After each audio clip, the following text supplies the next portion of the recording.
L'Association pour la paix, la quiétude sociale en Guinée a organisé ce vendredi une cérémonie de lecture de Coran sous le patronage de l'ancien Premier ministre Cabinet Komara. La cérémonie a eu lieu ce vendredi donc à Afria pour que règne la paix et la cohésion sociale en Guinée. Mohamed Valek Touré, Aliouba. Aux yeux de ce religieux Mokhtar Amin Doumbouya, la paix et la concorde sont indispensables pour le progrès et le développement du pays. Pour que cette paix soit effective en Guinée, les fidèles religieux se sont donné rendez-vous autour de cette 8e édition pour faire des prières et bénédictions en faveur des différentes familles et pour le pays. Nous avons tous en commun un seul bien, c'est notre peuple, notre pays. Donc tout ce qui peut nous diviser doit être écarté. Tout ce qui peut nous unir doit être encouragé. Donc que tout ce qui œuvre dans cette voie-là soit encouragé et soutenu. On est là pour vraiment implorer le bon Dieu, encore sa grâce, qui répande sa miséricorde sur nous, sur le peuple de Guinée.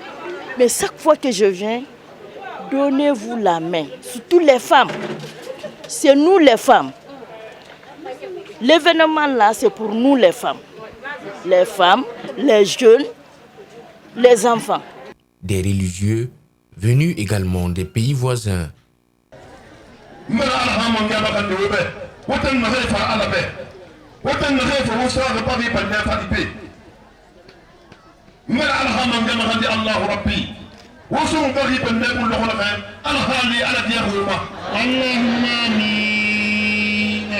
Des prêches sur la puissance du Saint-Coran et la grandeur divine ont attiré l'assistance. La qualité de l'événement fait la promotion de l'islam et le rayonnement de la spiritualité musulmane. Chers frères guinéens, honnêtement par là, acceptez entre vous. Si vous acceptez, le bon Dieu vient au secours de vous. Si vous refusez, l'art du bon Dieu ne va pas vous accompagner. Alors je prie Allah, le grand défenseur, que Dieu vienne au secours de la paix à notre pays. Pour sa contribution en faveur de la paix en Guinée et pour son combat dédié au rayonnement de l'islam, un satisfecit de reconnaissance a été décerné au Waliou par un groupement de femmes. La 9e édition est annoncée pour l'an prochain. Au Cameroun, les habitants de Tcharkamadi, dans la région de l'extrême nord du pays, essayaient de sauver ce qu'ils peuvent après que leur village a été attaqué par le groupe Boko Haram.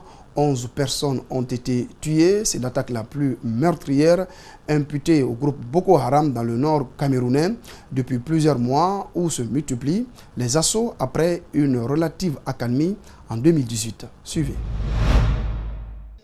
Boko Haram sévit encore au Cameroun. 11 personnes ont été tuées dans la localité de Tchakarmari. Cette attaque est la plus meurtrière imputée aux djihadistes depuis plusieurs mois. La pose des mines semble être le nouveau mode opératoire du groupe terroriste Boko Haram qui peine à mener des opérations sur le terrain face aux offensives menées par la force multinationale mixte.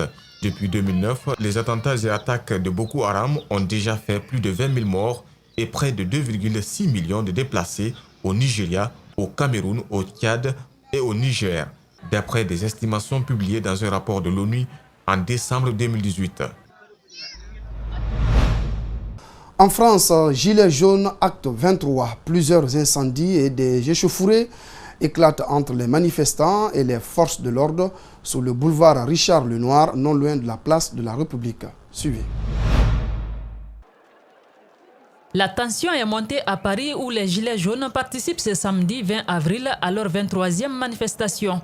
Les CRS ont fait usage des gages après que des personnes en noir ont jeté des projectiles contre les forces de l'ordre. L'acte 23 des Gilets jaunes se déroule dans un contexte très particulier. Après une semaine marquée par l'incendie de Notre-Dame, les Gilets jaunes comptent bien manifester à l'issue du grand débat national, tandis que la police craint à nouveau la présence des casseurs dans les cortèges.